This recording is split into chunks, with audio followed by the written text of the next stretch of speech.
Hola a todos. Hay un libro muy interesante escrito por el antropólogo estadounidense Sidney W. Smith, del cual he extraído varios apartes para compartirlo con ustedes. El azúcar en Europa en la Edad Media era importada. Entonces, por ser importada, era un artículo de lujo. Era un elemento de diferenciación social. Solamente la nobleza y la realeza lo podían adquirir. Significaba poder, significaba para los consumidores riqueza. Luego, hacia finales del siglo XV, la caña de azúcar se sembró en las Islas Canarias y Madeira, con lo que la oferta de azúcar se incrementó. Posteriormente, con el descubrimiento de América, la caña de azúcar llegó a América y las islas del Caribe y Brasil se convirtieron en centros de producción de azúcar para exportación para Europa. A finales del siglo XVII, el consumo de azúcar de caña se encontraba extendido prácticamente por todo el mundo y para el siglo XVIII ya era muy accesible a los europeos ricos y pobres. Como ya el consumo del azúcar se popularizó, pues el azúcar perdió esa simbología, ese significado de poder, de estatus social. El libro Dulzura y Poder de Sidney Smith clasifica en 5 los usos funcionales del azúcar en la Edad Media para Inglaterra y pues para Europa.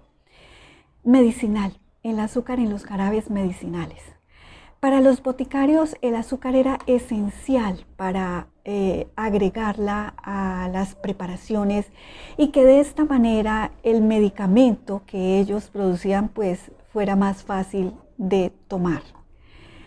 El azúcar estuvo presente en la medicina desde tiempos muy antiguos, en la medicina de los árabes, en la medicina de los hindúes, egipcios, persas. El azúcar fue muy utilizada por los árabes musulmanes en la medicina. A los árabes musulmanes tenemos mucho que reconocer en su historia. Los desarrollos de la ciencia de la medicina, el álgebra, la trigonometría, los números arábigos con el 0 a la cabeza, todo esto es gracias a los árabes musulmanes. Los árabes musulmanes fueron precursores del método científico. El sistema de asistencia a los enfermos en unos sitios especiales para ellos, que nosotros llamamos hospitales, es de los árabes. El azúcar para los árabes se convirtió en un excipiente muy utilizado para los jarabes y demás preparaciones líquidas. Esas píldoras que nos receta el médico actualmente, que están cubiertas de una pastica de azúcar, una cubierta de azúcar, eso es una innovación árabe de hace bastantes años. Pero los europeos también hicieron sus aportes y el libro de Sidney Smith nos dice que textos ingleses del siglo XVI y el siglo XVII hablaban sobre el azúcar para purgar la flema, para ayudar a los riñones, para reconfortar el estómago. Y también libros caseros de medicina en Inglaterra. En ellos se encuentran preparaciones, por ejemplo, para la tos de pecho, para la dificultad respiratoria, para la garganta irritada, para el padecimiento de los ojos, como dentrífico, lo cual me llamó mucho la atención. También hablan de preparaciones de azúcar como loción de manos que ayuda a las lesiones externas. También en la Edad Media el azúcar se utilizaba como condimento, como especia. Y se usó como condimento para casi todo tipo de alimentos.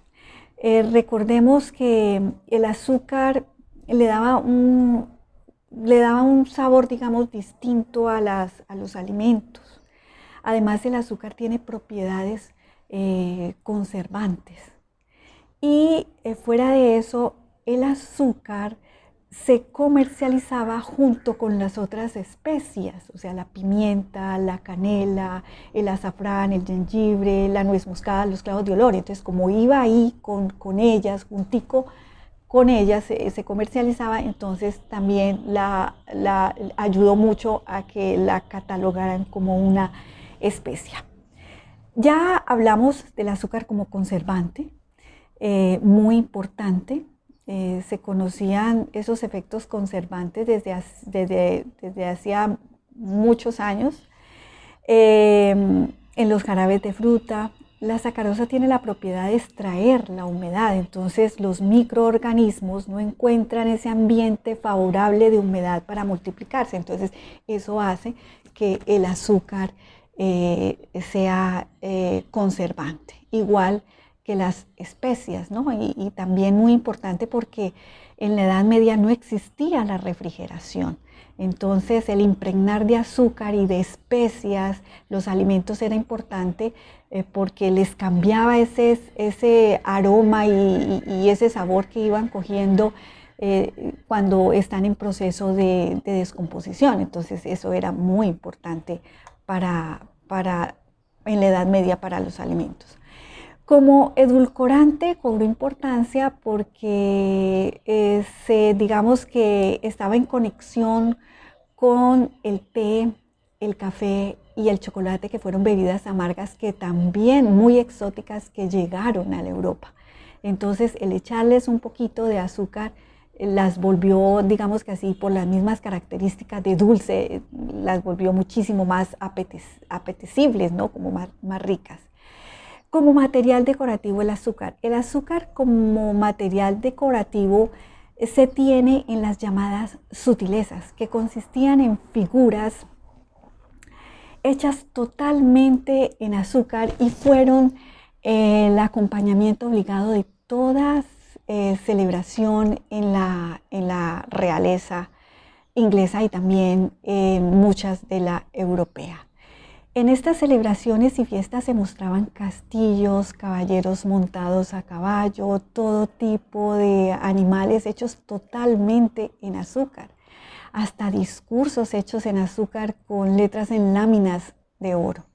En banquetes y celebraciones los invitados podían gozar de unos verdaderos espectáculos al ver pájaros, ranas, hasta serpientes, iguanas salir de figuras hechas en azúcar. Eran unas fantasías en azúcar. Hasta huevos de azúcar que las damas invitadas a estas fiestas se tiraban unas a otras y cuando se rompían las bañaban en agua de rosas. El enano, aquel que salió empuñando una espada y salió de un pastel frío en una de las fiestas a Carlos I, se encuentra su imitación en algunos eventos actualmente. Por ejemplo, yo he visto en algunas películas de cine que sale una chica despampanante muy bonita de un pastel en una celebración de una despedida de solteros, por ejemplo. Posteriormente, y continuando con el tema de la Edad Media, posteriormente los plebeyos ricos, los comerciantes ricos y los terratenientes quisieron imitar estas fiestas de la realeza, estas deliciosas fiestas de la realeza. Pero como ellos no se podían costear todas las figuras, toda la figura hecha en azúcar, porque el azúcar era supremamente costosa, pues entonces los cocineros se la idearon y hacían una parte en azúcar y otra parte en una masa. Ahí entonces lograron tener su gusto de celebrar acontecimientos con sus figuras hechas mitad de azúcar y mitad de otra cosa, o parte en azúcar y la otra parte en otro material. Esto de las figuras en azúcar es una práctica y ha pasado ser parte de las tradiciones culturales de muchos países, incluyendo la nuestra.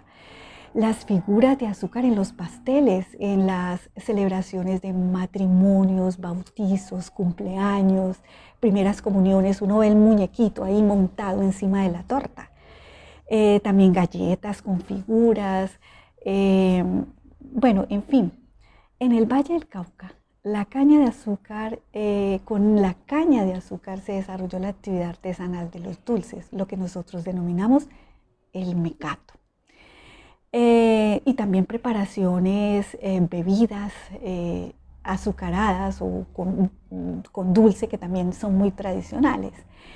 Que este mecato ha sido la economía de muchas familias en muchos municipios del departamento, donde las abuelas han pasado a otras generaciones sus recetas fabulosas. Todo este mecato hace parte de nuestras tradiciones culturales. Recordemos que la gastronomía hace parte del patrimonio cultural. Yo he traído acá unos dulcecitos que me parecen muy chéveres y además me recuerdan cuando yo estaba niña, en las tiendas se vendían. Estos dulcecitos los adquirí, los compré en un almacén de dulces muy reconocido en Palmira, de una tradición acá de muchos años. Yo le voy a mostrar el dulce porque es una figurita, entonces con este tema de las figuras en azúcar, pues miren ustedes aquí, este es un delfín, ¿cierto? Aquí tenemos un corazón y uno lo mastica y por dentro hay una mielecita lo más de rica. Entonces es una figurita en azúcar que al reventarse o al partirse, pues tiene una mielecita lo más de rica. Entonces aquí los traje y me parece muy, muy rico porque me recordó cuando era niña. Esto se vendía en las tiendas de los barrios populares, se vendía. Bien, entonces hasta aquí el día de hoy. Muchísimas gracias. En una próxima oportunidad hablaré del encanto del mecato en el Valle del Cauca como parte de la cultura dentro de la gastronomía.